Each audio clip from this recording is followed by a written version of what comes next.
சென்னை தாம்பரத்தில் குப்பைகளை ஏற்றி வந்த மாநகராட்சி டிராக்டரின் டயர் திடீரென சாலையில் கழன்று ஓடியதால் பரபரப்பு ஏற்பட்டது. தாம்பரம் மாநகராட்சிக்குட்பட்ட செம்பாக்கம் மண்டலத்திற்கு சொந்தமான டிராக்டர் வாகனத்தில் குப்பைகளை சேகரிப்பதற்காக ஊழியர்கள் சென்று கொண்டிருந்தனர். சானட்டோரியம் மேம்பாலம் அருகே சென்றபோது திடீரென டயர் கழன்று ஓடியதால் குப்பைகளுடன் டிராக்டர் சாய்ந்தது. அப்போது அதே சாலையில் சென்று கொண்டிருந்த பள்ளி சிறுவன் நூலிழையில் உயிர் தப்பினார்.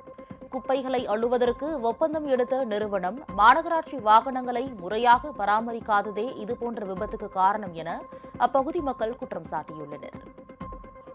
ஒரு குப்பை வண்டி வந்திருந்துங்க, அந்த வண்டிக்கு பின்னாடி வந்திருந்தேன். வீல் பின்னாடி ஆடிவே இருந்தது. அந்த டிரைவர்கிட்ட போய் சொல்ல நான் வரத்துக்குள்ள வீல் பிடி ரோட்ல ஓடின்னு போகுது. இந்த வீல் வந்து யார் மேல முட்டி இருந்தா கண்டிப்பா 2 பேர் செத்து போயிருப்பான். வண்டி குப்பை வண்டி 2 ரோடு இப்படி கண்டிப்பா பயங்கர வெயிட் இருக்கும். குப்பை வண்டிக்கு முன்னாடி நம்பர்ல பின்னாடி நம்பர்ல முன்னாடி சுத்தமா கிழிஞ்சு போயிருக்கு. இந்த மாதிரி பழைய வண்டியை வச்சு குப்பை லாரி ஏற்றின்னு போனா யாராவது மாட்டி செத்து போனா என்னங்க பண்ண முடியும்? நாங்க டிரைவர்கிட்ட கேட்டோம், என்னங்க நம்பரே காணும்னு கேட்டேன். நம்பர் இல்லதான், என்ன பண்ண சொல்றீங்கப்பா? என்ன பண்ண சொல்றீங்க? அதுக்கு நம்பரே கிடையாது. நம்பர்ல வண்டி குப்பை லாரி முக்கால் வாசில நம்பர் இல்லாம தான் ஓடுது.